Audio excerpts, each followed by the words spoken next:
지자체 화장장은 대부분 직영 운영되고 있지만 유독 목포시는 민간에 위탁 운영을 맡기고 있어 그 배경에 궁금증이 커지고 있습니다. 광주전남연구원 분리에 대한 찬반 의견을 묻는 공청회가 열렸습니다. 공청회에선 패널 간 찬반 의견이 팽팽하게 맞섰습니다. 목포시의회 상임위원회가 예산심사 권한 포기로 상임위 무용론을 자초하고 있습니다. 또 지나치게 무소속 단체장 길들이기에 나섰다는 비난도 쏟아지고 있습니다. 한평에서 광주 군공항 이전 설명회가 열렸습니다. 다양한 지원과 지역민의 의견을 충분히 수렴하겠다는 내용이 공유됐지만 일부 주민들은 소음과 재산권 문제를 우려하기도 했습니다. 여러분 안녕하십니까? 목포 MBC 뉴스데스크입니다. 100억 원 이상의 혈세를 투입해 만든 목포 화장장은 현재 민간에 위탁 운영을 맡기고 있습니다. 어차피 세금을 들여 보수 정비를 하는 시설인데다 안정적인 수익도 보장돼 있어 10년 안에 사업비 회수가 가능한데 위탁 운영하는 이유가 궁금합니다. 박종호 기자입니다. 화장장 등 추모공원을 조성하는 데 목포시가 쓴 예산은 124억 원. 목포시 화장장의 연간 수익은 평균 15억 원으로 8년을 운영하면 혈세로 투입된 사업비 회수가 가능하다는 이야기입니다. 목포시는 그런데 2015년 이후 줄곧 민간업체에 화장장 운영을 맡기고 있습니다. 24년 12월 31일까지 37년을 계약했습니다. 37개월을. 세금으로 건립된 화장장은 목포와 순천, 여수와 광양, 해남 등 전남의 5곳인데 대부분 직영 운영 중입니다. 2019년 문을 연 서남권 광역 화장장, 해남과 완도, 진도군의 광역 사업으로 추진돼 첫 해 8천만 원의 수익을 거뒀고 작년에는 4억까지 늘었습니다. 목포시와 달리 자치단체가 운영을 직접 하고 있습니다. 안전한 시설 관리가 가능하고 투명한 예산 집행이 가능하다는 점이 있습니다. 그리고 근무 종사자의 복지가 보장이 되기 때문에 행정 서비스가 개선되고 그로 인해서 이용자 만족도가 높아진다는 장점이 있습니다. 광양시는 목포시처럼 위탁 운영 중이지만 운영 주체는 민간업체가 아닌 화장장 인근 마을 주민의 협의체입니다. 발생 수익은 모두 광양시가 입금받아 관리하고 있고 대신 인건비 등 화장장 운영비를 광양시가 주민협의체에 지원하고 있습니다. 화장장 수익 등 운영 전반을 위탁 업체에만 맡겨놓은 목포시의 상황과 전혀 다릅니다. 그 주민협의체 해가지고 그 운영을 준다 그렇게 결정한 걸로 알고 있습니다. 광양시 세입수입으로 들어오고요. 거기에 이제 그 인건비라든지 그런 운영비, 전기, 가스 이런 비용은 저희들이 이제 민간위탁금으로 지원을 해줘요.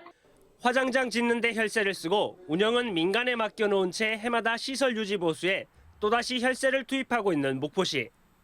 화장장 위탁 기간 종료가 내년으로 다가오면서 화장장 운영 방식에 대한 새로운 고민이 필요해 보입니다. MBC 뉴스 박종호입니다. 목포 화장장 위탁 운영 체제에 대한 관리 감독이 부실하다는 MBC 보도와 관련해 목포시 의회가 내일 현장 점검에 나섭니다. 목포시 의회 기획복지위원회는 내일 승하원을 찾아 유지 보수 내역과 화장 실적 등 운영 상황 전반을 점검하기로 했습니다. 한편 목포시는 화장장과 관련한 현안 설명에서 책임 회피성 보고를 진행해 빈축을 사고 있습니다. 건조한 날씨에 강한 바람까지 불면서 전남 곳곳에서 산불이 잇따랐습니다. 오늘 오전 11시 50분쯤 진도군 의신면에서 어구를 태우다 불길이 인근 야산으로 번졌습니다.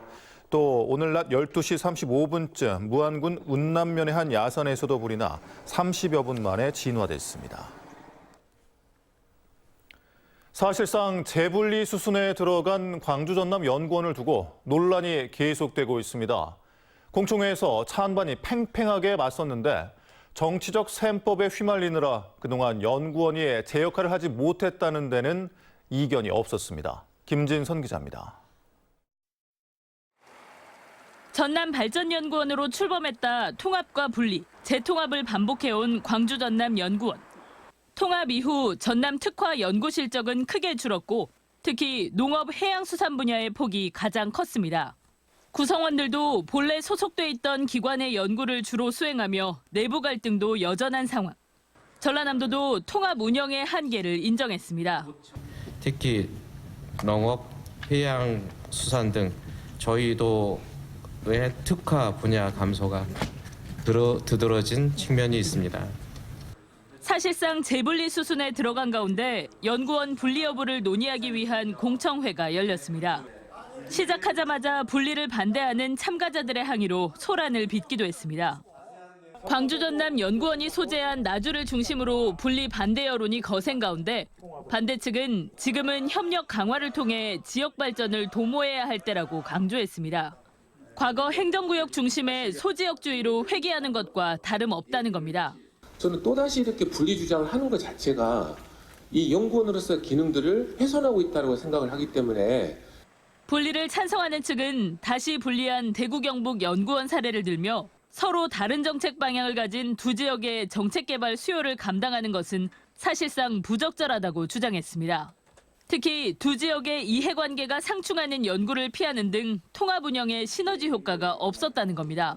지역의 특성과 요건을 반영한 지역 특화형의 연구를 하는데 두 개의 기관이 통합되는 게 맞는 건가? 하나가 맞는 건가? 상식적으로 하나가 맞는 거 아닌가요? 자기 동네 거 자기가 하는 게 맞는 거 아닌가요? 광주시에서도 같은 시간 별도의 공청회를 개최하며 양 지역 모두 뒤늦은 의견 수렴에 나선 상황.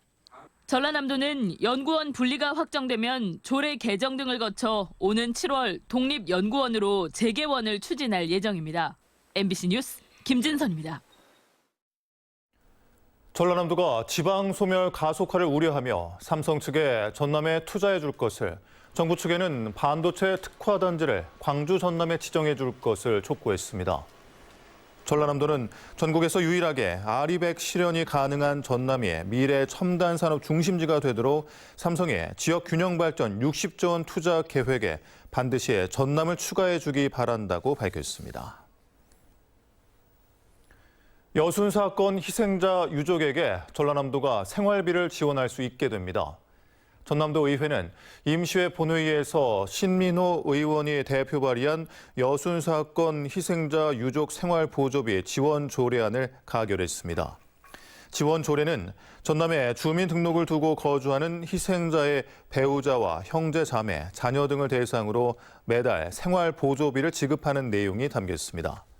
시행일은 정부 진상조사가 끝나는 내년 10월로 지급액은 예산 사정 등을 고려해 전라남도가 정하도록 했습니다. 목포시 의회 상임위원회가 예산 심사 권한을 스스로 포기하며 상임위원회 무용론을 자초하고 있습니다. 공약 사업은 예산 삭감이 두드러져 무소속 시장 길들이기 아니냐는 논란까지 일고 있습니다. 양현승 기자입니다. 목포시 상동 1호 공원입니다. 산책로를 비롯해 게이트볼장, 파크골프장 등 어르신 체육 편의시설로 구성되어 있습니다. 좀 화장실이 미관상 좀 안 좋게 보여요. 좀 오래돼서 그러나 어쩌나.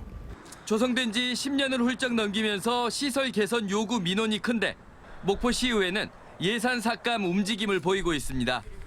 또 민선 5기부터 꾸준히 시장들의 공약으로 제시됐던 대연 체육공원 사업 예산도 상임위원회에서 전액 삭감됐습니다. 민선 8기에 신설된 인구 전담부서가 낸 출산 장려 정책 예산도 전액 삭감됐습니다. 상임위원회가 소관 부서의 예산 심사 의결권을 포기한 채 예결위원회로 판단을 넘기는 경우가 속출했습니다. 전국체전 대비 체육시설 정비 예산, 시내버스 재정 지원 예산, 어린이 도서관 관리 예산, 제설 작업 노후 차량 교체 사업 등의 적정성을 따지는 권한을 예결위로 위임한 겁니다. 특히 시내버스 재정 지원은 임금 체불이 발생할 시 지원하지 않는다는 대원칙을 시민들에게 선언하고도 상임위원회가 판단하지 않고 예결위로 떠밀었습니다. 이렇게 상임위가 예결위의 판단을 위임한 예산 30억여 원은 예결위가 단 사흘 동안 심의하게 됐습니다. 이번 임시회의 예결위원 7명 중 6명은 민주당. 예결위원회 뒤에 숨어 상임위원회가 권한을 포기하고 무소속 시장의 공약사업 예산을 줄 삭감하며 목포시의회가 정치적 논란을 자초하고 있습니다. MBC 뉴스 양혜승입니다. 한평군이 광주 군공항 유치를 위한 공식 설명회를 개최했습니다. 오는 6월 유치 의향서 제출을 목표로 설명회와 여론조사를 실시할 계획인데 10년간 답보 상태였던 군공항 이전 논란이 새로운 국면을 맞게 됐습니다. 신광하 기자입니다. 광주 군공항 이전 추진이 시작된 것은 지난 2016년입니다. 대구와 함께 추진된 사업은 그러나 이전 대상지인 전남에서 10년째 설명회 한번 열지 못할 정도로 답보 상태였습니다. 예비 후보지로 거론된 고흥, 해남, 무안, 영광군은 사업 자체를 외면하는 가운데 국방부도 예비 후보지를 발표하지 않고 있습니다. 이런 가운데 한평군이 광주 군공항 유치 문제를 공식화하고 이달부터 읍면 순회 설명회에 들어갑니다. 한평군은 광주시 국방부와 함께 한평군 이장단 500명을 대상으로 군공항 이전 설명회를 갖고 오는 6월 유치 의향서 제출 여부를 결정할 여론조사를 실시하겠다고 밝혔습니다. 알아야 될 것은 알아야 되고 우리가 무엇을 위해서 찬성할 것인가, 무엇 때문에 반대를 할 것인가 분명히 명문 논리도 있어야 됩니다. 광주시는 문화경제부시장을 설명회장에 보내는 것으로 환영의 뜻을 밝혔고 보다 구체적인 지원 내용도 밝혔습니다. 한편 국민들이 요구하시는 여러 가지 사항들이 있다면 함께 하실 수 있는 공간으로 제공하는 것도 광주시가 같이 국방부와 논의를 하겠다. 한평군이 예정된 시한 내 유치 의향서를 제출하고 국방부 적합성 검토를 통과할 경우 유력한 광주 군공항 이전 후보지로 급부상할 전망입니다. 인구 소멸 지역에서 벗어나기 위한 대안이라는 한평군과 유치위원회의 입장이지만 설명회장 밖에서는 농민회 등 사회단체들이 반대 입장을 밝혔습니다.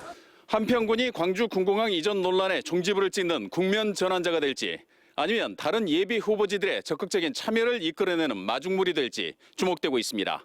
MBC 뉴스 신광하입니다. 이런 가운데 광주 군공항을 무안공항에 통합시켜 한국공항공사를 유치하겠다고 발언한 강기정 광주시장을 비판하는 목소리가 커지고 있습니다. 전남도 의회 정길수 의원은 본회의 5분 자유 발언을 통해 광주시는 이번 시장의 발언뿐만 아니라 그동안 군공항 이전을 빌미로 지역 간 분쟁을 부추겨왔다며 전남 도민에게 진정성 있게 사과해야 한다고 주장했습니다. 지난 13일 무안 오룡의 한 아파트 건설 현장에서 발생한 120톤급 건설기계 전복 사고 원인은 운전자 실수로 드러났습니다. 무안군은 현장 관계자 등을 상대로 조사한 결과 신호수 지시를 보지 못한 건설기계 운전사가 연약 지반으로 이동하면서 사고가 난 것으로 잠정 결론 지었습니다. 한편 사고가 발생한 공사 현장은 이번 주까지 공사가 중지된 상태입니다. 전남의사회와 간호조무사회 등은 민주당 전남도당 앞에서 기자회견을 열고 간호법과 의료인 면허 취소법에 반대한다고 밝혔습니다. 전남의사회는 의료인 면허 취소법은 헌법상의 평등 원칙을 침해할 소지가 다분하고 직업의 자유를 제한하는 간호법에 반대한다며 간호법안과 면허 취소 법안을 폐기하라고 주장했습니다.